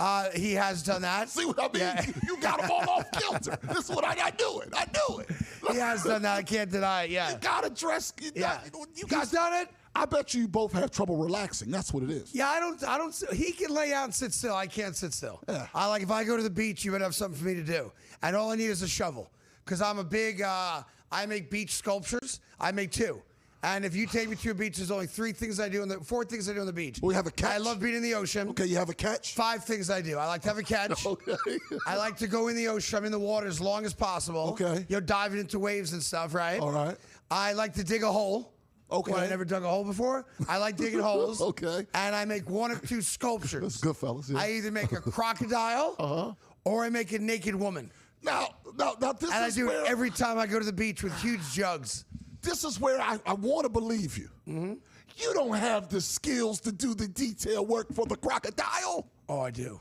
No, you I can't make a don't. castle, but I can rock out The crocodile an 8-foot-long with the crocodile. scales. Everything. With the scales and everything. Scales, the teeth, the mouth, and the tail. Yeah. You be honestly, of all the things I do well in life, which are not a lot of them, my beach sculpting technique, Yeah. like Picasso. They have contests for this. I can't build a castle. I No. can't. They But have a sculpture contest. You'll walk past the woman I sculpt, and you'll do a double take. Like, she got nice breasts. Yes, you will. You will. You'll be like, matter of fact, here's my number. And then you realize, oh, just carting again, making another sand woman. That's all. Okay. I'm telling you. Facts. These are facts, It my doesn't friend. feel like facts, but okay. Facts. All right, fair enough. There's some other sports stuff I want to get to today. Yeah. I don't know where you want to go. So there's this real crazy situation right now in San Francisco. Yeah. With the baseball team, the San Francisco Giants. Yep. And there's a guy named Aubrey Huff. I'm Former not sure. Giant. He's a former San Francisco Giant.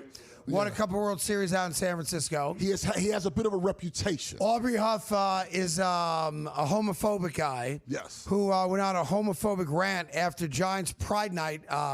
Every team in the league celebrated Pride Night. Yeah. And they wore special hats with the rainbow flag on and things like that to welcome in and make gay fans feel comfortable at the ballpark. I can't see how that's problematic for anybody. You don't have to celebrate it. Exactly. But why not allow gay people who love baseball to feel like they're wanted too? Right. I think it's a great thing, right? And this was San Francisco. Yes, Just to be obviously a clear. town that's stereotypically has a very strong gay population. Yes. All right. So Aubrey Huff went on this homophobic rant because a number of the players on the Giants, if I go through this quickly here, who were not in support of the gay lifestyle, who are very religious men and believe what they believe about homosexuality.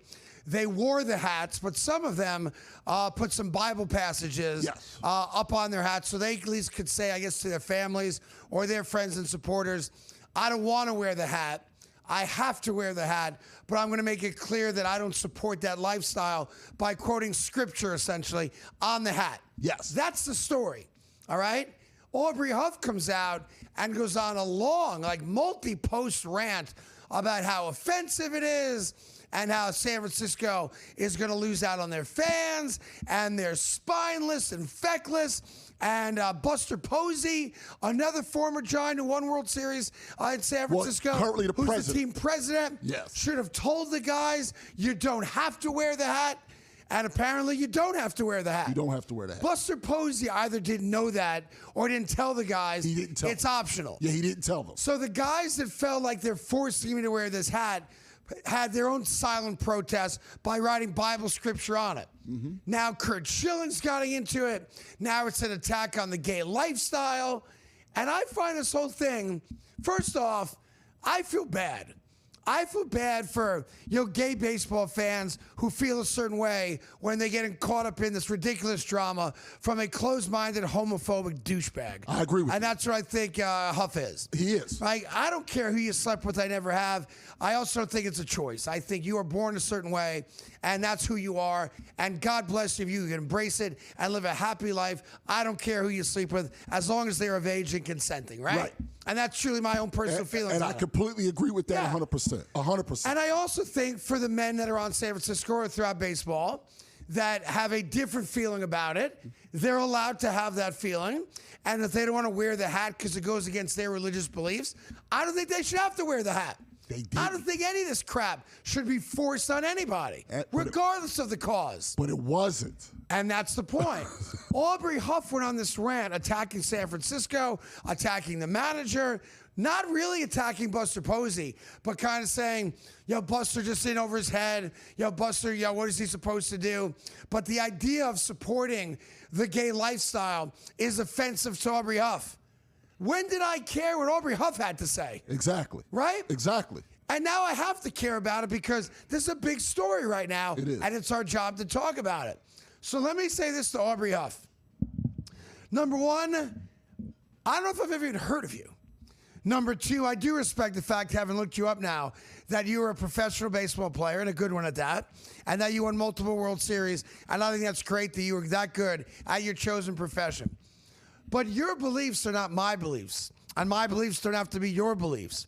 But the fact that you would use this pulpit you have now on social media and your relationship with the men in that locker room to go on such a hateful, disgusting diatribe about homosexuality in the context of something that doesn't know sexuality, which is the sport of baseball, is frankly offensive. It is. And you shouldn't be given the oxygen we're giving you to spew these hateful, homophobic remarks that you spewed over and over again online.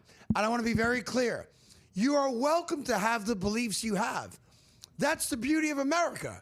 You're welcome to even verbalize those beliefs.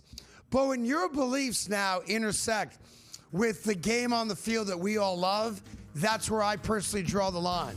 So you can hate gays all you want. Keep it to yourself.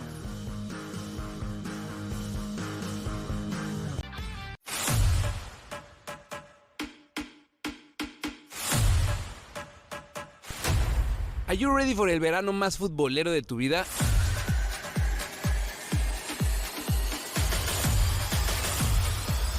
Latination Football Club turns into Copa Nation, our live stream experience every day, de lunes a viernes, 11 a.m. Pacific and 2 p.m. Pacific as well.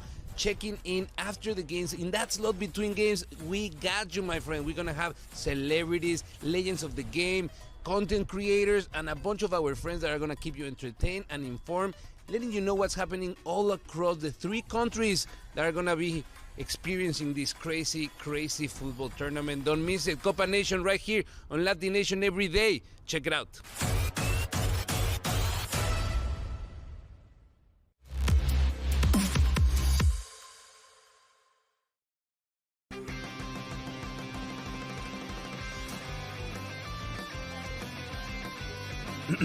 Class is in session.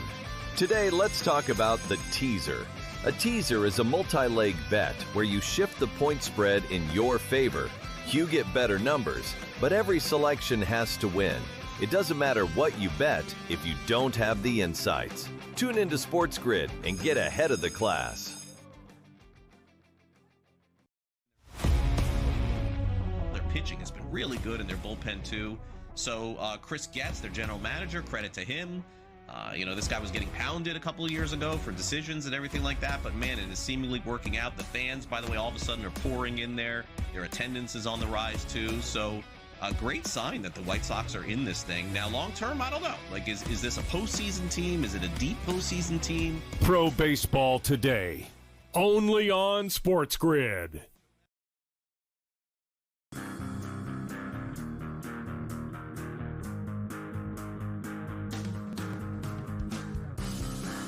One last thing on the San Francisco story. It's important, I think, for context. So Buster Posey, who's the president, GM of San Francisco, had a press conference in which he was peppered with questions about this issue. I think we actually have some of it. Can we play some of it? Yeah, we do. Let me play just a snippet of it, and then I'll tell you why he kind of exacerbated the problem by this press conference. Go ahead and play it, guys. Did you object to those nights when you were a player? And also, did you or anyone from the organization talk to Tony, talk to the players, and explain the importance of this demographic to your business, the importance of this evening for the fans? I mentioned that I'm not going to revisit it, so if you want to ask baseball questions, I'll answer baseball questions. Do you plan to reach out to the gay community about any of this, or no? Again, if you want to go baseball questions, I made my statement on it. I'll answer baseball questions. But do you have no response to the commissioner saying inadequate and unclear communication? I'll answer baseball questions. Is that respect? You're killed there. So 3 times, he's asked 5 more times. Yeah. And he goes, I'm not answering any questions about it. I'm only going to answer baseball questions. Well, that obviously fuels it, because now the story is Buster Posey refused to talk about this dilemma that we have on our hands. And my gut is that Buster Posey, who frankly was just appointed into this position, he was a great player. Yeah. He was a great catcher for San Francisco. MVP champion. Matter of fact, they changed the rules about how you can barrel into the catcher because of him. Because he broke his leg in a collision at the plate. Yep. And he's a multi-time champion. Yep. Okay, great. This is an issue. Right. You've got players in your locker room who are upset that they were forced to wear their hat. You have some players that don't care, are happy to wear that. Give me a hat, I'm going to wear it. We don't get involved in political, societal issues, and that's fine as well. All he had to come out and say was, I did a bad job communicating to my guys that it was an optional thing to wear. Right. And MLB has come out since and said, you don't have to wear it. Right. You should have communicated that to your players. Baseball's biggest problem was the fact that the players wrote on the hats. Right. Because every league has a rule, you're not allowed to do that. Right. Baseball came out and said, you didn't have to wear the hat, but in the future, no one got fined or anything, because I think baseball understood the sensitivity of this topic. And obviously, you're not going to tell someone to change their religious beliefs, nor should you. Right. So baseball said, one-time pass for everybody. If you wrote a Bible verse on your hat, please don't do it again next time. Just don't wear the hat. Don't wear it. And what's interesting about that is that there is a guy in San Francisco. He's a relief pitcher named Sam Hentges. I may not be pronouncing that right. I apologize. He didn't wear the hat. Right. So at least one guy, whether he knew or not, opted out of wearing it. And then he didn't have to worry about writing on it because he wasn't supporting. But again, this only becomes the issue it became at this level, not because guys wrote Bible passages or numbers like, 4:12, whatever it might be, right? It's because of Aubrey Huff. Like, it would have been a one-day story. Hey, 3 guys on the Giants. And by the way, I'm sure there were players on other teams that we're totally unaware of that might have written something or opted out of wearing the hat, where that's not even a news story the next day. Right. It's a story now because a guy that won championships, got a bullhorn and basically laid the organization out. Yep. And now we all have to respond to, is he right? Is he wrong? Why'd they make him do it? Blah, blah, blah, blah, blah. And now you've got all the other zealots coming out on both sides going, I agree with Aubrey Huff. I think Aubrey Huff is a jackass. And now baseball's got a little boondoggle on his hands. And it wasn't because they created it. No. This is not the first ever gay pride night. Of course not. Matter of fact, if you talk to Met fans, there are some Met fans that go, you know when things went south? A year ago, when they showed the gay pride flag instead of the American flag during the anthem. And Met fans were pissed, some of them were livid about that. But it was the Mets' way of celebrating inclusion. Like, we want gay fans to feel comfortable when they come to the ballpark. Why wouldn't you? Well, that's the tough part. And I think that goes to the problem in San Francisco especially. Yeah. Why wouldn't you? Is because some people feel like their hate, and in case of Aubrey Huff, it's hate. It's not difference of opinion. When it comes to him, it's hate. His hate is more important than everybody else's comfort, being a normal human being. He thinks his hate's greater than everything. And there's a lot of people out there who unfortunately agree with him because that's a hateful individual. You know what it made me think, and this is a real leap here, and it's not offensive, but it's a leap for sure. When I read the hateful diatribe, multiple posts, by the way. It wasn't just like one. Oh no, he went Let me on get this off my chest and say I totally disagree with your Pride Night. If that and period, stop and move on. That wouldn't have been. This a big became deal. like hateful spewing with ignorance and it was just, I found it to be slurs and really everything else. Kind of abhorrent. Yes, and obviously I'm pretty thick-skinned. Yeah. I just found the entire thing to be out just crazy. But one of the first things I thought of is, because I think I know, I've convinced myself I know the answer to this. Could you imagine what Aubrey Huff would have done on April 15th, 1947? Now, why is that date important? You may not know the date off the top of your head. That's all good. April 15th, 1947 is the day that Jackie Robinson broke the color barrier for Major League Baseball. It's why we celebrate his legacy on April 15th every year, because that's the first time he played for the Brooklyn Dodgers, right?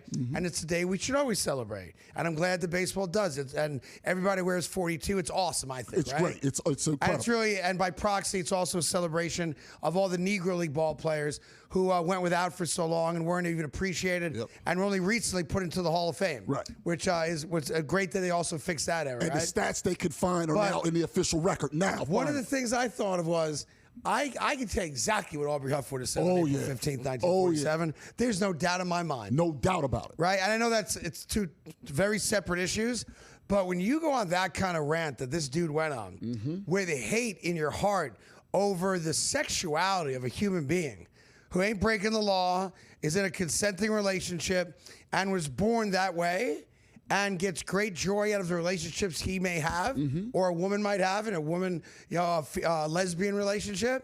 I know exactly what that dude would have said in 1947 on April 15th. There's no doubt in my mind. Oh, yeah. And here's the funny part. If he sees this, he'll say it online. If he sees this, he'll say it online. You're a Jewish individual. I'm a black person. Trust me, he don't like us. I'm 100% sure. He don't like us, and I think he'd say it. By the way, clearly there's no problem saying it. That's what I'm saying. And I think he'd say it. He doesn't hide behind anything. I'll give you that. Yeah, I'd rather know the dude coming at me what he is than worrying about the guy when he's behind me. Right. So I'll give you that. But better than Coke. I hope this just fortifies baseball's decision to continue doing this special night. Yeah. And I hope they, and I'm sure they will.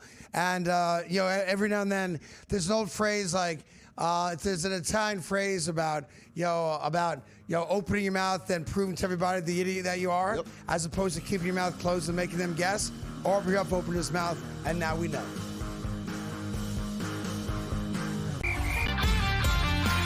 He gives them a chance, but they've got to keep putting people around him. I think he's a very good quarterback. I don't know that he's the one that elevates you all by himself. I think he still needs the help. Excellent player, perfect guy to lead your organization, perfect place for it. And by the way, I'd start him from day one. I wouldn't waste any time on it. But got to put pieces around him, and John Spytek has already started doing that. Outspoken with Dan Cilio, only on SportsGrid.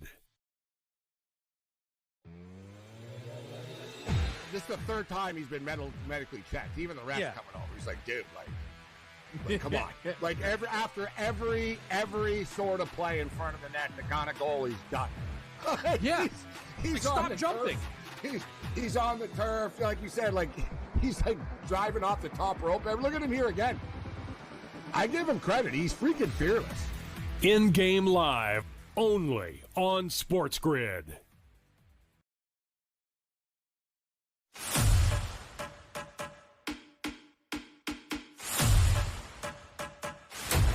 Are you ready for el verano más futbolero de tu vida?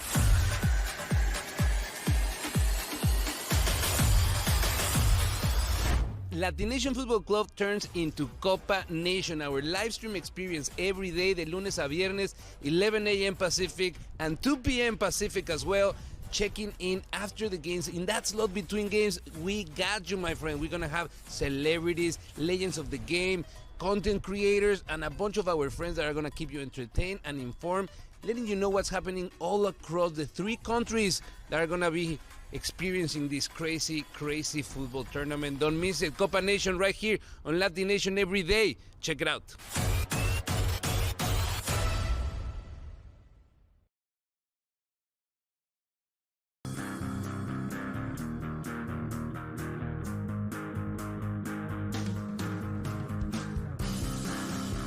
Welcome back to the Craig Carton Show. Tyler Johnson here as well. Remember when there's that big brouhaha in New York City about the mayor shutting down the streets all around Madison Square Garden to foot traffic and automobile traffic and bicycles and whatnot? Yeah. Because they said originally because the president was coming to the Knick game, then it turned out it wasn't about the president coming, blah, blah, blah, blah, blah. Yeah. And it was 6 blocks north and south, 3 avenues east and west, and it became a real poop show for local businesses that were counting on all those people being in that area to buy pizza and sodas and beer and whatever, right? Well, if you already didn't like Taylor Swift and Travis Kelce, now you've got an extra reason not to like them. And if you do like them, maybe you like them a little bit less, yeah? Yeah. They filed a permit request to close the streets, much like the city did for the Knick game against the San Antonio Spurs for their wedding. Wow. Their wedding is July 4th weekend. Wait. When a lot of people come to New York City. Of course they do. To walk around. A lot of them are Europeans, and they do this. Look at the buildings. They want to ban all that. They don't want anybody within a 3 or 4 block radius of Madison Square Garden because this is like a royal wedding now. Travis Kelce and Taylor Swift. If you don't live in New York City, or you have no plans to be in New York City for the weekend of the 4th, this has no impact on you other than your opinion on their ego being out of control, that they think they're worthy of not just having a wedding at Madison Square Garden, but also shutting down New York City for their wedding, which none of us are invited to. Why not, though, the adjacent blocks, like two streets, 2 blocks, or nothing? How about we don't shut down any street in New York City? Have your own security around the building. You're going to enter the garden from beneath it anyway, which is very secure. So are your guests. And that's it. So are your guests. Plus, NYPD and your own security staffs will make sure you're fine. Right. 6 So blocks. you want to tell the local pizza place on July 4th weekend, where he's going to sell a lot of slices of pizza. Nah, not this weekend. Travis Kelce's getting married to Taylor Swift. What about this block where we are in bagel This block heaven? would be closed. Right, this is bagel heaven. That's correct. There's more bagel shops with a line outside than any place on earth. That's right. Now no one can get a bagel because of them? Well, I mean, you're not the right guy to be talking about bagels since I bought breakfast today and you went and got your own anyway. Even after I told you I was buying you breakfast. About it. He brought his own bagel today.